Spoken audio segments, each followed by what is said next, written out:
Hey guys, this is Alex from Paintball 101 Info, and today I want to do a show on what you should have in your parts kit.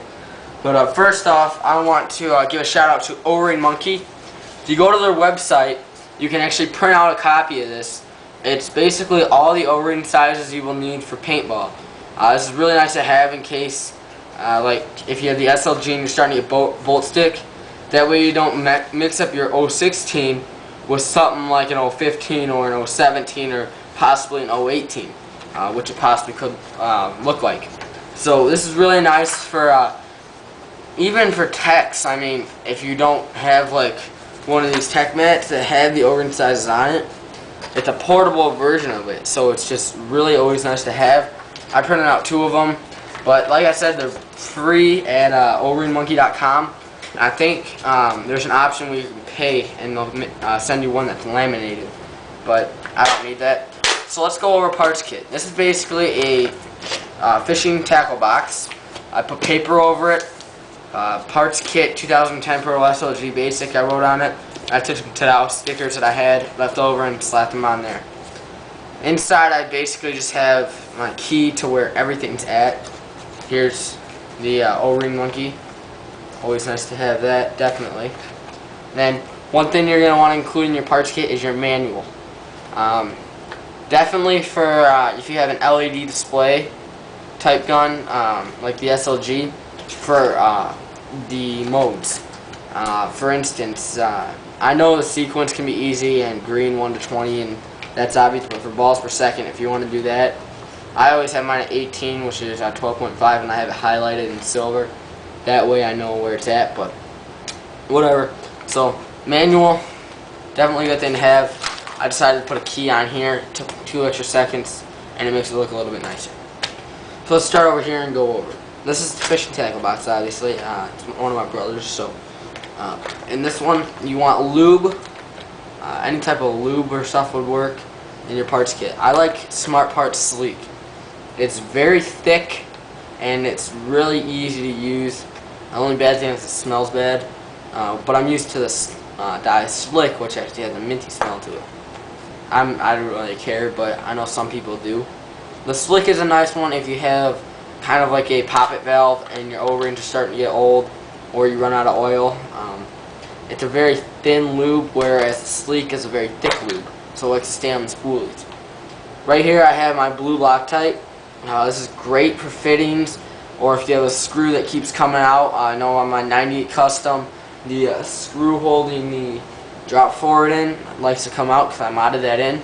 So a little bit of blue Loctite, and it likes to stay in.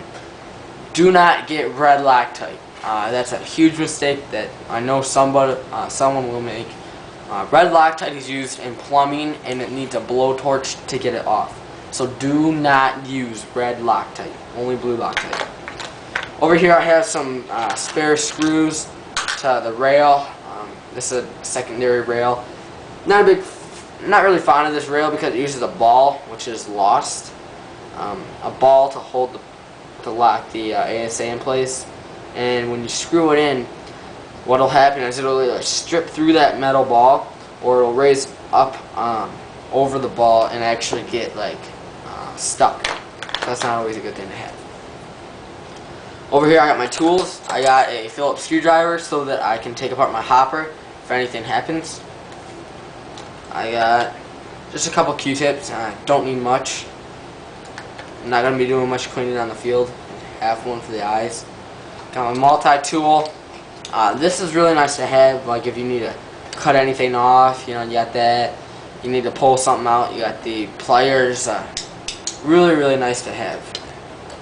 Tweezers that came with my eyes. If you need to take a screw out that's stuck, anything really to rethread my eyes, always nice to have.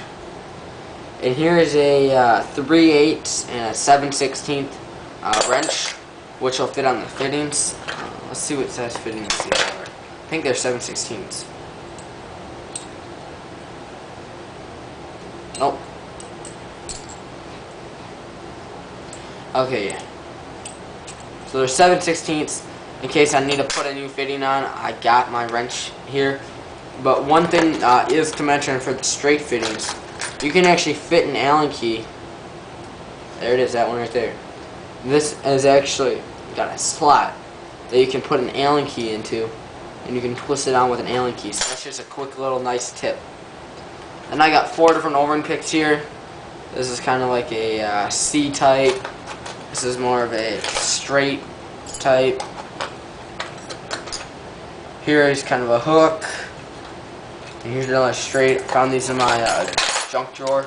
Let's put all this back. Over the next one, I have all my air stuff. My drop forward, which I don't really need, but I like to have it in there. Got a spare fitting. I got a couple pieces of macroline. Nothing too big there. Next, I got my hard parts for my gun. This would be detents.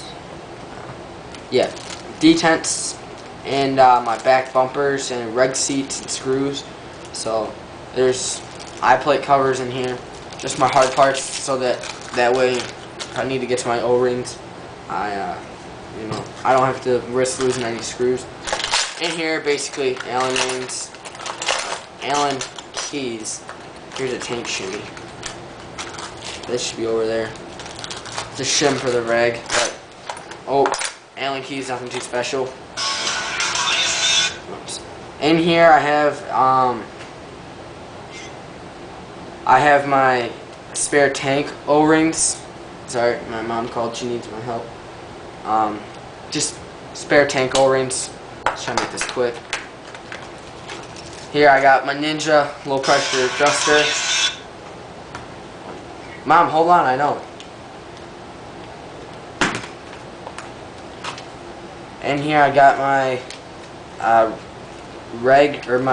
steer bands for the 98 custom mods. Let's try and make this quick because I gotta go build a deck. Spare parts kit, AA batteries for the hopper, and a 9-volt down there for the gun. Sorry I had to cut this short. Also spare barrel socket. Sorry I had to cut this short, but I have to go build a deck. It's Pro 14 saying have a good day.